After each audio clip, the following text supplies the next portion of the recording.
Hey guys, welcome back to Electrical Car Repair Live. Thank you guys for watching and subscribing to the channel. Today will be super helpful video to any of you having a Fiat or Alfa Romeo, guys. It could be any practically gasoline or diesel engine. If you're trying to find where the downstream oxygen sensor is located, stay with us. We'll explain that in this video today. We'll explain what that sensor is used for, what special tools you may need to use to replace them. All that will be covered in this video today, guys.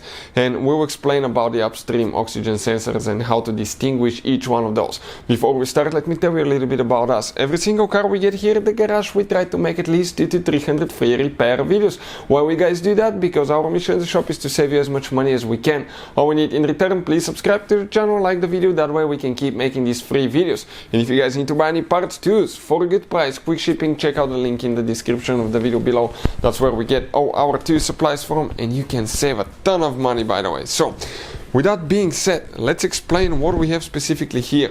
This is a Fiat, guys, but even if you have an Alfa Romeo, it will be about the same. Why? Because all the engines functions about the same, and for instance that Fiat engine has been used in more than 4 or 5 models of Fiat and maybe 3 or 4 models of Alfa Romeo that I can think of. So on the front side of the engine, or where the exhaust system is located, guys, before the catalytic converter, you're going to have one oxygen sensor. This is known as upstream oxygen sensor. The purpose of that sensor is to detect how much air and fuel you still have in the exhaust system. It will calculate that, send the information to the engine computer, which will determine, okay, do we need to spray more fuel, do we need to change the timing, all that stuff, so we have a nice efficient engine that's not polluting, that's economical, guys, that's running clean and meets the emission standards. Then you guys have another oxygen sensor that is located right after the catalytic converter, which is most of the time basically for emissions, guys. Not always, but most of the times. This is your catalytic converter. Everything will be super hot here, by the way, if the engine was running.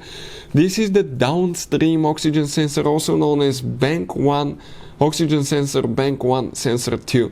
The purpose of that sensor is to detect if the catalytic converter it's practically working, guys. Super simple job.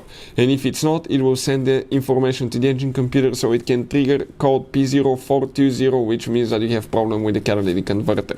Now if you have code for that sensor, you will most likely will have a special video that will explain how to test oxygen sensor on Fiat or Alfa Romeo. Check it out, it will teach you how to do that. Number 2, how to test oxygen sensor heater and something else, guys.